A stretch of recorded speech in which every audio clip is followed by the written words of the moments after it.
because I wanted to empower. Take two. You want to empower? Yeah, I wanted to empower other people through my songs. So, yun po yung ginawa kong main track for my album. So, gaano kalapit si Zayla doon sa kantang Ace? Parang binis ko po siya sa experience ko. I had a friend po kasi, he called me an ace. So, sabi ko, why not do it as a song po?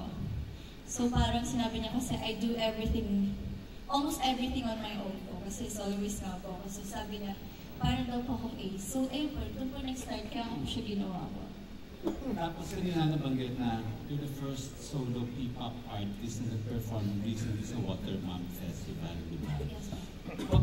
Pwedeng, ano yung hindi mo malilimutan doon? May namit ka bang international mga singers? Ano yung memorable doon sa performance mo sa Watermom? First, yung performance po, for sure. Kasi that was my first big stage din po. And it was so fun kasi first Watermom na siya here in Manila. And I haven't really tried it din sa Korea before.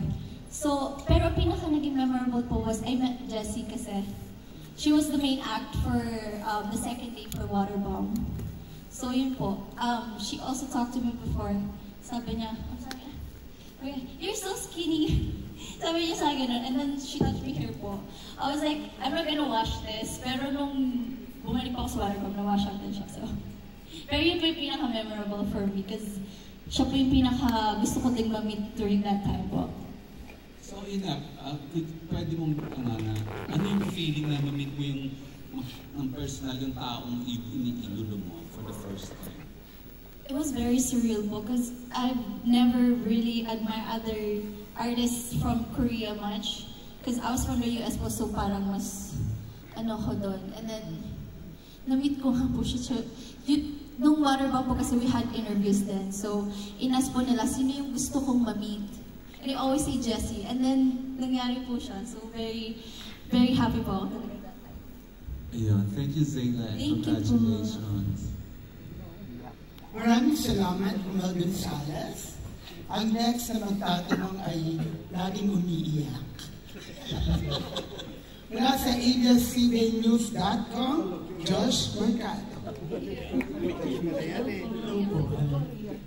Kaya mo na kung bakit Lockhart yung title? My name po is Zayla Lockhart, and then it came from there po, sa last name ko, and we decided po kasi na parang something concept about, personally sa akin po. Kasi yung songs is more of like, sinulat ko. So parang dun po nag-start yun. And then Lockhart, because I'm locked in sa goals and yung gusto kong ma-achieve in life. You mentioned before na yung songs mo or ikaw, gusto mo ng women empowerment. Women empowerment. Yeah. Gaano kahalaga sa iyo na may parating message na din? Very important because I'm a woman myself, so it's very important for me. And you know, sa days po kasi ngayon, parang mas nagkakaroon kami ng voice, women. So parang gusto ko nga pong gamitin yung platform ko para ma-empower pa yung mga tao. Not just women, but like, kasi woman nga po ako, so parang mas prioritize ko yung gusto ko maging bosses ng mga babae po na hindi kaya magsalita po for their own power. Last na, your reaction na parang kinu-compare ka or parang may hawag ka raw kay Sandara Park? Your reaction to it. Thank you. I get that a lot, but I take it as a compliment po. Because hello, that's Sandara Park, who doesn't want to compare. But she's really good. Kung through face lang po, mas maganda siya, I think. And more talented. We have our own beauty and talent. Nasa amin lang. We stand on our own po. But I'm really glad every time they compare me to her. Because she's in their park. Okay, thank you, Josh. And from Abante, Eminian and Abante leading Ray Pumaloy. Ito sila. Hello po. May international appeal yung kanta mo, girl. Parang pang-Asian, tapos pwede rin pang US, Europe. May plano bang ganon? Yes, Kaya that's the ganito goal. ganito yung concept, even the music video. So, pakibigyan kami ng detalye kung kailan ba to or paano ba siya. Meron na ba kayong collaboration sa mga record companies, specifically in Korea or kung saan man? Yeah, for the music video po, it's already out on AQ Prime Music YouTube channel, and we made this together with Prod Asia po. Si Miss Ray nandito po siya. That was a collaboration with them din po. And yun, tinulungan po niya ako yung concept po kasi na gusto ko is like yung tarot cards nga. And then lahat yung gusto naming ideas, ginawa po nila, tinulungan po nila kaming gawa ng storyline, yung mga ganun po. Kasi parang ang dami. Hello, ayun. Kasi parang ang dami na rin mga ganyang style, no, na pang K-pop or something. Marami na rin grupo ng ganyan. So palagi mo paano ka lulusot. Though impressive naman at saka medyo interesting naman yung concept ng music video mo and yung packaging mo. Sa palagi mo ano yung edge mo sa kanila. Kasi ngayon puro grupo, di ba? 3, 5, ang dami, mga ganyan. Meron pang mini, tapos meron pang ano. So, ano kaya yung pwede mong maging edge para mapansin ka nila? Sa P-pop po kasi we just have a small community, and konti lang po yung P-pop soloist din na nagde-debut. And what set me apart, maybe I do everything on my own po. Like, I don't have any group members to like kahati po sa lines. So, parang ako po yung nag-rap, I dance on my own, I have my backup dancers, but I still sing alone. Wala pong tumutulong sa akin sa lines. So, I feel like yun po yung nakabukod po sa akin sa kanila. You do most of the things din, ano? So, Yes, I wrote most of the songs din po sa album. So, that made me the composer of the songs din po. Ilan yung na-compose na songs? 6 po.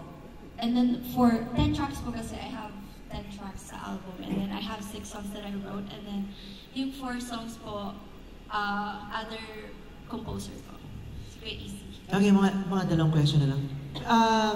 Sino kaya sa mga P-pop group natin ngayon ang parang bet mong magkaroon ng collaboration? Kasi si Sarah meron ng SB19, di ba? Yes. I wanna do Ate Sarah GD po. Pero if sa P-pop, I'd say Beanie po. Because sila yung parang queens of P-pop, and then or G22, since medyo vibe po yung genre namin. If ever ito last question, if ever nahingan ka ng composition mo, kanino mo kaya gustong ibigay doon sa dalawang nabanggit mo? I feel like mas mag-work po yung genre ko sa G22 because we both have like a baddie genre. In lyrics then, it's more of empowerment, women empowerment pa yung mga ganun. Thank you, congratulations. Thank you and good po. luck. Thank you, Mama Ray. Ang susunod na magtatanong mula sa N25, Cesar Ian Patingal. Tama ba? Hello po. Congratulations, Zayla, for your yung isang buong album na previously you were releasing singles, pero ito na yung time na nag-release ng album, and it contains 10 songs right. Ang tanong ko po, ano yung advantage ng being a solo performer na hindi ka included sa isang grupo? Tapos ano rin, hindi rin natin mababanggit na disadvantage. Siguro ano yung challenges naman ng solo ka at hindi ka yung grupo, yung P-pop community? To answer your first question po, I feel like yung advantages was I can do any genre. Because I don't have members to ask kung gusto nyo ba to, agree ba kayo dito. Kasi that's what I see po sa other P-pop na yung mga friends ko po. And I can do ballad, pop, like different genres po. Disadvantages naman, it gets super lonely sometimes, but like I make myself busy na lang para hindi ko siya maisip. Because I'm focused with my goals and my careers po. So yun na lang po yung iniisip ko din.